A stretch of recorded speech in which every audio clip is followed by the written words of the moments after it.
Bonjour, bonjour à toutes et à tous et bienvenue dans cette nouvelle édition d'Afro-Business. Au menu de ce programme entrepreneuriat jeunes et filières professionnalisantes au Cameroun, nous questionnons dans les différents concours lancés dans la fonction publique, notamment pour l'exercice 2023. La question de l'entrepreneuriat et l'auto-emploi sera également abordée en seconde partie de ce numéro avec Vincent Angoula. Il est jurisconsulte spécialisé dans l'économie numérique. Mais tout d'abord, cet élément de Marie-Yvonne Dongo sur l'annonce du plan de recrutement fait par Joseph Ly, le ministre camerounais de la fonction publique et de la réforme administrative pour cette année. 2685 places à pourvoir par voie de recrutement direct ou de concours, des chiffres jugés insuffisants au regard de la demande sans cesse croissante. On regarde. L'information vient d'être notifiée aux administrations par le ministre de la fonction publique et de la réforme administrative. 2685 places pour le plan de recrutement dans la fonction publique au titre de l'exercice budgétaire 2023. 2235 places pour les nouveaux recrutements et 450 pour les concours professionnels. Il existe également des taux précis répartis dans les différents départements, allant des recrutements classiques au concours spécial de formation ENAM Common Law. Dans la même note, le ministère demande à tous les départements ministériels de faire un état de leur personnel et de décliner leurs différents besoins en ressources humaines. Pour les syndicats, le nombre de places disponibles reste limité face à une demande sans cesse croissante. Dans le secteur de la santé, pour ne prendre que celui-là, environ 27 000 temporaires sont en attente de contractualisation, une priorité dans ce secteur au regard de la dernière grève observée. En plus, des milliers d'enseignants sont aussi en attente. Comment satisfaire tous les secteurs? Point essentiel à résoudre. Et pourtant, le taux de chômage continue à grimper dans le pays, plus 6,1% en 2021 et plus 4% en 2022 selon les chiffres publiés par l'Institut national de la statistique. Le chômage peut être causé par le coût du travail, le salaire d'efficience ou encore le problème d'appariement sur le marché du travail entre l'offre et la demande. Une étude qui révèle que les femmes sont les plus touchées par le chômage que les hommes, 1,1% de plus que la gent masculine. Le compte rendu dans cet élément. Dans ce chapelet égrené par les entrepreneurs et autres opérateurs économiques, la fiscalité occupe la première place avec un peu plus de 60% d'opinion. Viennent ensuite les formalités administratives et autres tracasseries avec les agents de la mairie ou de la communauté urbaine, plus de 45% d'opinion. Également pointé du doigt l'accès au crédit, les débouchés, la corruption, l'insuffisance de l'eau et de l'énergie. Notons que ces obstacles évoluent au fil des ans, en atténuation comme en excès avec des courbes variables. Une situation que l'État a voulu minimiser en instaurant les exonérations des droits de douane pour un grand nombre de matériaux. Insuffisant selon les entrepreneurs qui appellent toutefois le gouvernement à faire davantage, notamment en réduisant certaines taxes qui sont à l'origine de la chute de nombreuses entreprises. Retrouvons à présent notre jurisconsulte spécialisé dans l'économie numérique, Vincent Angoula. Ensemble, nous évoquons le problème de l'emploi jeune et les filières porteuses et créatrices de revenus, ainsi que celui de l'entrepreneuriat.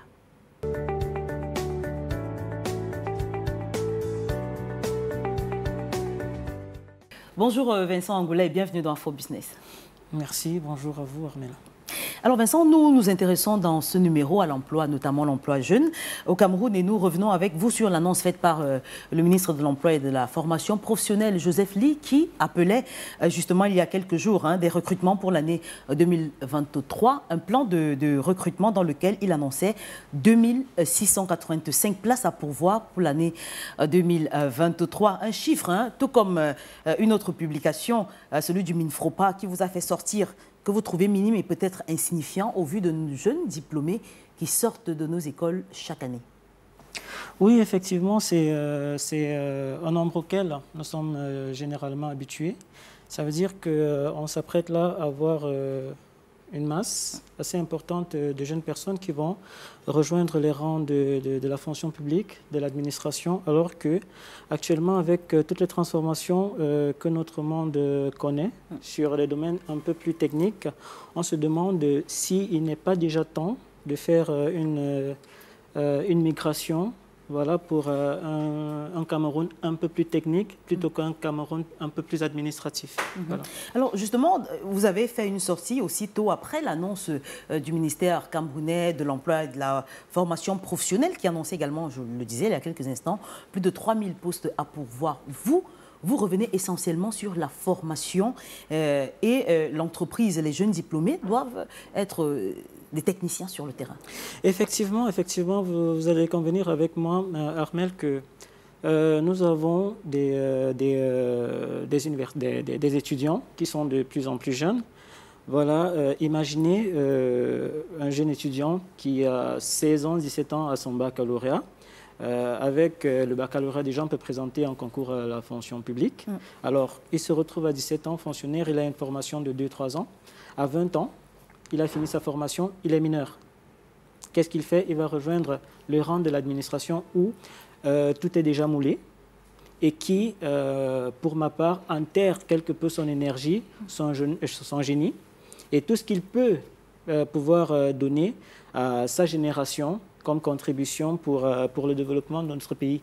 Je pense qu'actuellement, avec le nombre de fonctionnaires, d'administrateurs, même qu'il y a dans notre pays, il y en a suffisamment pour pouvoir déjà orienter ces jeunes-là qui ont encore beaucoup d'énergie, qui ont encore beaucoup de génie et même des disponibilités à pouvoir apprendre des métiers plus techniques. Alors, par exemple, si on parle de l'horizon 2035, après réflexion, on va voir, vous avez vu par exemple toute la transformation que le monde a connue après le Covid. En quelques semaines, le monde a été frappé par quelque chose de fort.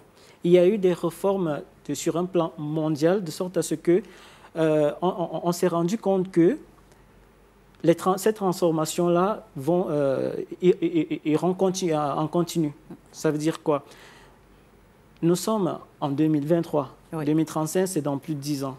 Je me demande, est-ce que les dispositions que prend le gouvernement actuellement, est-ce que les programmes que le gouvernement prend actuellement seront vraiment adaptés à cet environnement économique et technique surtout à cet horizon-là? Je pense qu'il serait temps pour le gouvernement de pouvoir orienter les jeunes ressources, voilà, à pouvoir rentrer dans la préparation du Cameroun à venir, en fait. Et qu'est-ce qui fait problème aujourd'hui, puisque vous prônez plus d'entrepreneurs et moins de fonctionnaires?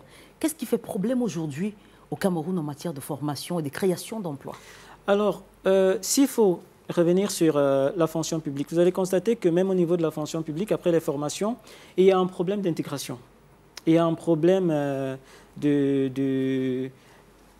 c'est-à-dire, il y a beaucoup de personnes qui finissent la formation, mais qui n'arrivent pas à prendre le poste déjà. Il y a beaucoup de personnes, par exemple, vous allez voir dans plusieurs services publics, il y a plusieurs personnes qui ont dépassé l'âge de la retraite, qui sont là en poste. Il y a des problèmes de complément d'effectifs. Oui. Et vous savez ce que ça veut dire. Ça veut dire plusieurs personnes qui font une seule chose et se font payer pour la même chose. Voilà. Alors, moi, je pense que le Cameroun a beaucoup de potentiel. Il y a encore beaucoup de zones inexplorées au Cameroun. Et chaque jour, les petits inventeurs, les artisans et tout,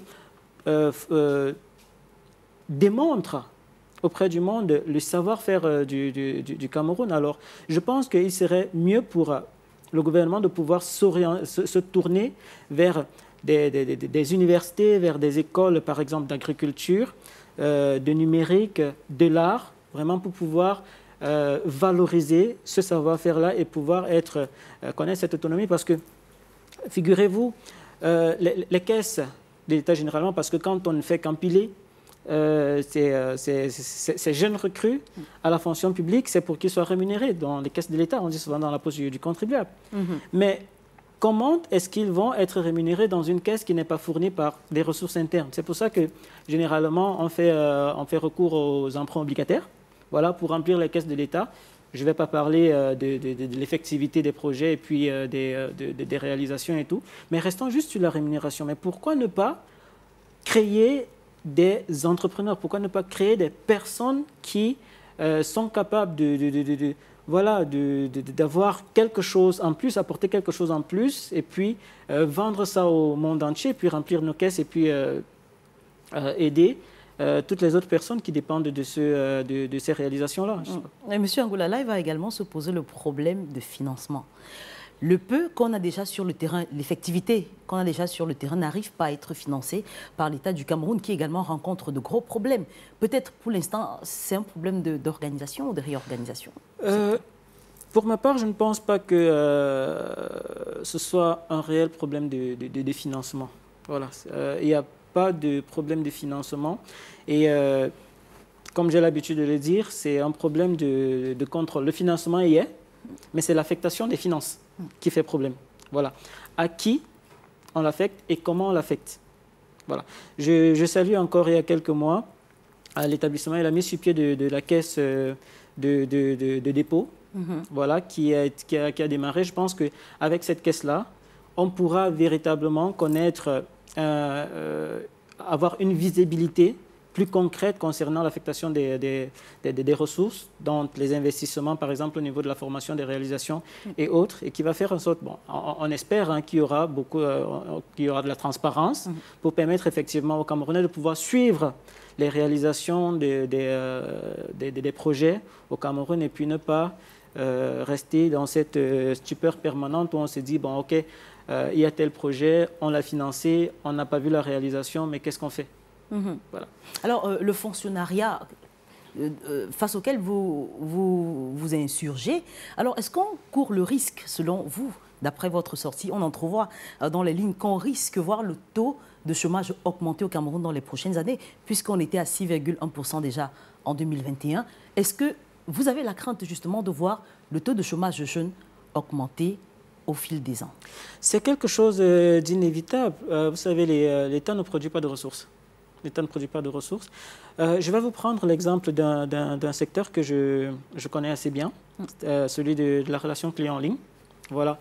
Vous avez entendu parler des centres d'appel, par exemple. Alors, les centres d'appel ont connu un réel développement au Cameroun depuis peut-être depuis 2020. C'est vrai que les balbutiements ont commencé dans les années 90, mais c'est vraiment en 2020 on commence vraiment à parler des centres d'appel au Cameroun. Figurez-vous, ces centres d'appel ont pu voir passer dans leurs locaux, je peux estimer à une moyenne de 12 à 13% de la jeunesse camerounaise active. Alors, c'est un domaine qui, à présent, connaît beaucoup de difficultés parce qu'il n'est pas encadré par l'État. Il y a, fort de cela, il y a beaucoup d'abus, il y a beaucoup de complications, ce qui fait que quand on arrive devant, par exemple, une juridiction, devant un service public, on dit, bon, alors, c'est quoi le type d'entreprise? On dit un centre d'appel. L'administrateur ou alors le juge demande, c'est quoi ça? Vous vous imaginez que depuis 23 ans, il y a des jeunes Camerounais, africains, et même c'est même déjà mondial, voilà, qui sont dans un secteur d'activité et qui font des prouesses parce que le Maghreb a longuement été considéré comme le fief, voilà, de l'externalisation des services, du service client. Mais maintenant, au Cameroun, l'Afrique centrale est en train, et le Cameroun surtout, est en train de démontrer un potentiel qui attire les investisseurs. Mais maintenant, quand les investisseurs, en venant au Cameroun, se rendent compte qu'il n'y a pas d'encadrement juridique, les institutions ne connaissent même pas du type d'entreprise dont il s'agit, il y a un réel problème. Donc, je pense que cette relation client-là, avec le Covid, par exemple, on a vu une ruée très importante des entreprises qui, s'étant lancées dans le télétravail, ont fait recours à la main-d'œuvre africaine. Pour l'externalisation de leurs services, ça a eu beaucoup d'avantages et jusqu'à présent, il y a beaucoup de sollicitations. Voilà. Et maintenant, quand on se rend compte que pour démarrer dans cette activité, par exemple, un jeune bachelier, voilà, qui est en train d'entamer ses études universitaires, veut avoir cette autonomie financière pour pouvoir voilà, se prendre en charge, voilà, va se rentrer dans le télétravail, voilà, les services clients en ligne. Alors, qu'est-ce qu'il lui faut? Il lui faut par exemple un ordinateur. Le coût de l'outil informatique reste encore assez élevé au Cameroun. Pour ça, il faudrait qu'il y ait une connexion Internet efficiente, une connexion Internet de bonne qualité, ce qu'on peine toujours à avoir dans notre pays. Pour ça, il faudrait quand même que la convention, l'accord avec le donneur d'ordre soit encadré et qu'il soit protégé. Voilà. À ce niveau-là, il y a toujours un réel souci. Ça fait que, vous allez voir, en fait, le tour des tribunaux, il y a beaucoup de plaintes concernant ce domaine-là, au point où ces jeunes crient constamment vers le législateur de pouvoir mieux encadrer ce domaine, de sorte à pouvoir donner plus d'armes aux jeunes Camerounais de pouvoir s'en sortir, parce qu'effectivement, vous avez vous rendre compte, avec le déploiement de cette activité, un jeune au Cameroun fournit facilement des services à une entreprise au Gabon, en Côte d'Ivoire, en Afrique du Sud, en France, en Russie, en Angleterre, aux États-Unis, à partir de sa chambre. Oui. Alors, est-ce que ce n'est pas, par exemple, un domaine qui peut faire en sorte qu'on désengorge un peu la demande forte qu'il y a, par exemple, au niveau de l'administration, au niveau des entreprises qui ne savent même plus où mettre des demandes d'emploi et tout, mais pouvoir donner des outils à chaque jeune de pouvoir se déployer. Bon, et la relation client, on en retrouve dans tout type d'entreprises, des entreprises commerciales, des entreprises industrielles, de tout type en fait. Donc tout profil, voilà, rentre dans le service client, et chaque Camerounais avec une bonne formation, voilà, comme on s'efforce à donner actuellement, peut avoir cette autonomie à ce niveau-là, et tout ce qu'il faut, c'est avoir effectivement le soutien de l'État. Bien, je parlais il y a quelques instants du problème de financement, qui est le problème majeur rencontré au Cameroun et dans la plupart des pays de l'Afrique centrale. On a également le problème d'accompagnement. On a les impôts qui sont trop élevés pour ces jeunes entreprises et start-up qui naissent. On a ces PME qui pourtant contribuent à plus de 90% du tissu économique local et emploient une grosse masse salariale. Mais est-ce que ce sera facile d'implémenter justement cela avec la situation actuelle que traverse le pays? On a une situation économique assez grave comme beaucoup d'autres pays. Vous avez évoqué un sujet, un point très très important. Voilà, celui de la création des PME. Alors, j'ai connu cette expérience il y a de cela quelques années, alors que je souhaitais ouvrir une entreprise. Je suis allé vers cette institution que l'État a placée pour accompagner les PME. Les PME. Voilà. Je suis allé me renseigner. Alors, je suis allé rencontrer, on m'a envoyé au secrétariat, je suis arrivé au secrétariat, je dis que je souhaite créer une entreprise. On a dit, c'est dans quel secteur d'activité? Ouais. J'ai dit, à télécommunications. Très bien. Est-ce que vous avez déjà un local? Non, pas encore.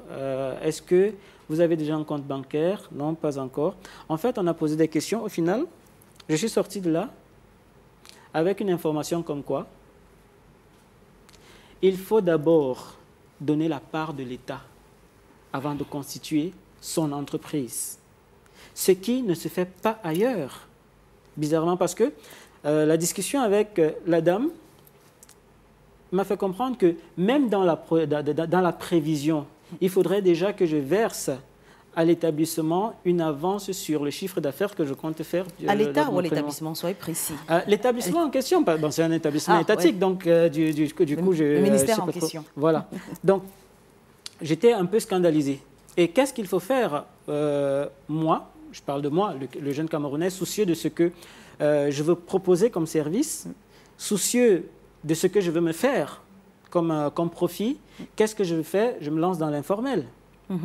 Dans cet informel-là, effectivement, je vais recevoir la visite permanente des agents des impôts qui vont me poser des questions.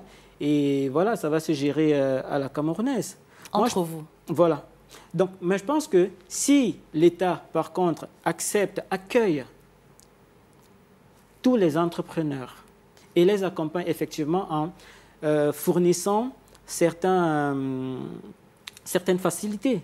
Par exemple, je reviens dans le domaine des centres d'appel où il y a une forte crise au niveau de la gestion des ressources humaines, où des jeunes rentrent dans un domaine qu'ils ne connaissent pas vraiment, malgré que ce soit un domaine qui garantit de très bons salaires, qui garantit de très bonnes assurances, une très bonne autonomie d'ailleurs, mais du fait de ne pas être dans un bureau administratif, Ils ont l'impression de ne pas être à leur place, du fait de ne pas avoir au mur voilà, le nom d'un établissement public ou alors ne pas pouvoir répondre à la question à la maman pour savoir si, où est-ce qu'il travaille, ne pas pouvoir voilà, expliquer clairement. Il a l'impression de ne pas être arrivé parce que dans la conscience camerounaise, il y a une forte considération de ce qu'on a réussi sa vie quand on est fonctionnaire. On a réussi sa vie quand on est au service public. Alors, il y a cette forte crise-là. Il faudrait que, par exemple, si le gouvernement, à travers des établissements comme le Fonds national de l'emploi, favorise la formation et l'insertion de ces jeunes-là dans ces domaines plus techniques, ce serait bien. On a déjà voilà, cette exonération d'imposition qui est déjà bien. Mais par ailleurs, ce n'est pas tout. Ce n'est pas tout. Le combat pour avoir une bande Internet passante est encore là. On n'est pas encore au bout du chemin. Il y a encore beaucoup de choses. Sur beaucoup de fronts. Justement, voilà. Je voulais vous poser la question, avant de poursuivre, ce qui voudrait dire que le Cameroun perd plus à cause du secteur informel, qu'il n'arrive pas à gérer, notamment avec l'accueil de ces PME qui veulent s'installer. Le secteur informel ferait-il perdre plus d'argent à l'État camerounais? Ça, c'est la question. Je ne pense pas. Je ne pense pas. Je ne pense pas. Le secteur informel, il faudrait juste se concentrer sur comment je peux expliquer ça? C'est-à-dire la gestion. La gestion, parce que c'est quoi le secteur informel à proprement parler? Alors que moi, je serais dans le secteur informel si j'ouvrais ma boutique dans ma chambre. Voilà, où je fournis des services là, juste à mon voisinage et tout. Contre rémunération, sans que l'État ne prélève les impôts. Mais si je suis déjà dans un marché, voilà, j'ai une place connue où plusieurs personnes peuvent me retrouver et venir bénéficier de mes produits, de mes services, je pense que là, je suis presque officiel. Est-ce qu'on est forcément dans le formalisme, quand on est, par exemple, dans le registre des impôts et tout? C'est vrai que c'est une garantie très importante, voilà, non seulement pour l'entreprise, mais aussi pour les investisseurs et une sécurité même pour les consommateurs. Mais je pense que c'est à l'État d'aller chercher ces entrepreneurs et de les accompagner. Parce que l'entrepreneur, parfois, ne connaît pas la bonne voie. Oui. Vous savez combien l'information est chère au Cameroun. Parfois, il ne connaît pas la bonne voie pour pouvoir atteindre ses objectifs, alors que si le gouvernement voilà, faisait cette démarche-là pour pouvoir aller chercher. Et ce ne sera pas difficile parce que si on s'intéresse à des grandes écoles, par exemple des écoles d'agriculture, voilà, parce que quand on parle de grandes écoles, on sait tout de suite à quoi on fait référence là tout de suite. L'INAM. Mais maintenant, si on commence à s'orienter, on identifie comme grandes écoles les écoles d'agriculture, les écoles par exemple de mécanique. De mécanique, des écoles de robotique, parce que nous entrons vraiment dans la robotique, des écoles du numérique. Je ne parle pas de l'IAI, par exemple, parce que l'IAI, au final, commence à être désuet. Vous savez, vous connaissez la place que a le numérique, parce que l'informatique et le digital, on a dans le cadre d'un partenariat, on a des étudiants camerounais qui sont allés qui vont du côté de la Chine pour une formation qui commence dans 1 ou dans 2 mois. C'est quand même profitable au Cameroun. Ils en ont pour 1 ou 2 ans.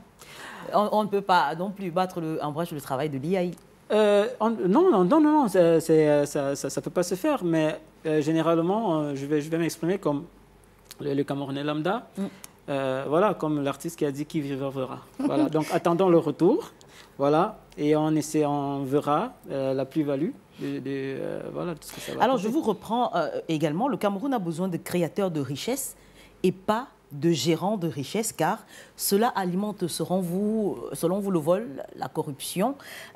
Mais Vincent, comment est-ce que l'entrepreneuriat et la création de richesse peuvent réussir dans un milieu comme le nôtre, dans le contexte actuel, post-Covid, qu'on connaît non seulement au Cameroun, mais à tous les États du monde? Je suis consultant dans le secteur de l'économie numérique et je me sens très à l'aise dans ce secteur parce que c'est un domaine qui n'a pas de frontières. C'est un domaine qui n'a pas de frontières parce que quand on parle digitalisation, on ne parle plus Cameroun, on ne parle plus Afrique, on ne parle plus Europe, on parle de consommateurs. Voilà. Donc, quand on est acteur du digital, on n'est plus vraiment coincé dans le carcan du système camerounais. Donc, quand on parle du système qui est le nôtre, moi, je pense que quand on est acteur du digital, il n'y a plus un problème de Cameroun ou de frontières, non. Oui. C'est vraiment être un acteur important sur le plan mondial.